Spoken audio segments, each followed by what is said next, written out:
It's Tuesday, July 22nd. He fabricated the initial report of the abduction. Police have now charged a Montreal father with second-degree murder in the death of his 9-year-old daughter, whose body was found in upstate New York. We have to start building pipelines out west, east, north, and south. Today, Canada's Prime Minister meets with the premiers in Huntsville, talking tariffs, trade, and how to unleash Canada's economic superpower.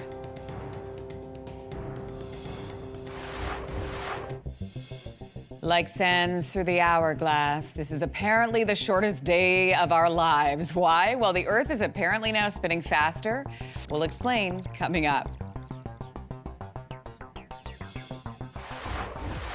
This is probably the best team that they've had since 2015.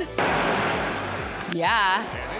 Oh, how about this home field advantage, everybody? The Blue Jays have now set a record with their 11th consecutive home win Monday night. Stay with us, Canada. Your morning starts right now.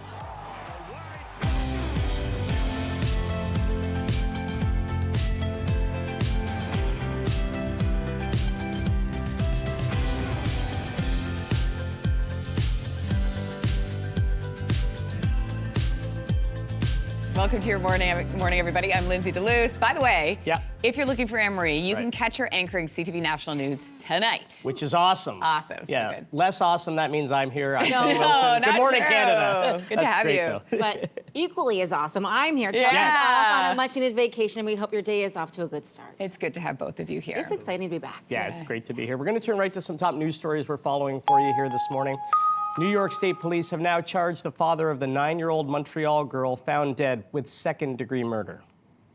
I never knew him as anyone that would give us any hint or any idea that he could become violent. Luciano Fratolin reported his daughter, Melina, missing on Saturday night. He told police she was abducted by 2 men in a white van. Now police say they believe Fratolin killed his daughter and left her in a remote area before reporting the abduction. Her body was found by authorities in a shallow pond in Ticonderoga. They had been on vacation in the States since July 11th. Police say Melina's mother was aware of the trip and says she had no concerns for her daughter's safety.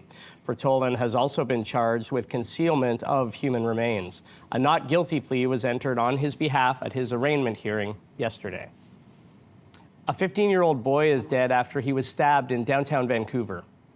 Whenever somebody dies, it's a tragedy, and it's an incredible impact on that person's family, friends, and community. And that tragedy and that impact is magnified when we're talking about somebody who's still a child, in this case, a 15-year-old boy. This happened on Saturday night when he was found near Robson Square with serious injuries. Police say he was from Surrey, and they believe he was stabbed just before midnight. A passerby found him and called 911, and the boy died Sunday. No arrests have been made at this time. The Vancouver Police Department is asking for any witnesses to come forward. Prime Minister Mark Carney will join premiers at their summit in Huntsville today. We need to be at the table, and we need to work through what is a very erratic stance coming from the President of the United States. We have to unleash Canada, unleash Canadian industry, resources. On day one of the meeting, premiers met with the leaders from First Nations that included the Assembly of First Nations, Anishinaabe Nation, and the Native Women's Association of Canada. Premiers are saying they want involvement from Indigenous leaders on major infrastructure projects, but not everyone is convinced. They're pretty much set in their ways, and somehow we're supposed to believe them that things will be okay. And we're saying, no, we don't believe you. Looking ahead to today, Prime Minister Carney is expected to give an update on talks for a new trade deal with the United States. Premiers will also have questions about which nation-building projects the Prime Minister is considering. And ahead of his meeting with premiers today, Prime Minister Mark Carney met with a group of U.S. senators. We all want to get to August 1st and beyond with a resolve that works for Canada and works for the United States. The group included both Republicans and Democrats. They say they were in Ottawa as a show of support from Congress for a deal to end the trade war between Canada and the United States. During their closed-door meeting, they talked about tariffs, the digital service tax, and Canadian softwood lumber. The senators called the meeting very constructive. And the U.S. is introducing a visa integrity fee that will affect some travelers from Canada. The fee will be $250 U.S., but most Canadians will not be affected. So, who is affected? Canadian permanent residents coming from countries without a U.S. visa waiver. Travelers who follow visa conditions can have the fee refunded after the trip is over. 4 projects in Atlantic Canada fighting the overdose crisis will have new financial support from Ottawa. Communities know what they need to address this crisis. They have the insight to identify what will work for them. The federal government announced $2.8 million in funding to programs in Fredericton, Miramichi, Amherst, and St. John's. One of the projects that receives support is the John Howard Society's overnight outreach van.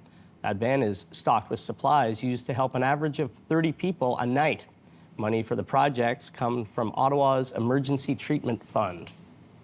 Well, a new report is out this morning, and it says that taxes are the biggest expense for Canadian families.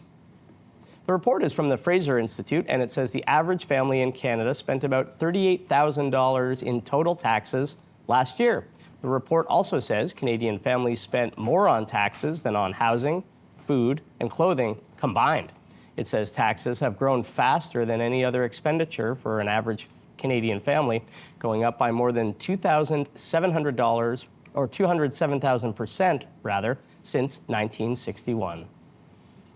Okay, if today feels a bit short, it's because it will be.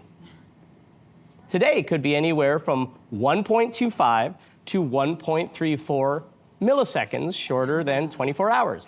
July 10th was the shortest day of the year so far at 1.36 milliseconds less than 24 hours.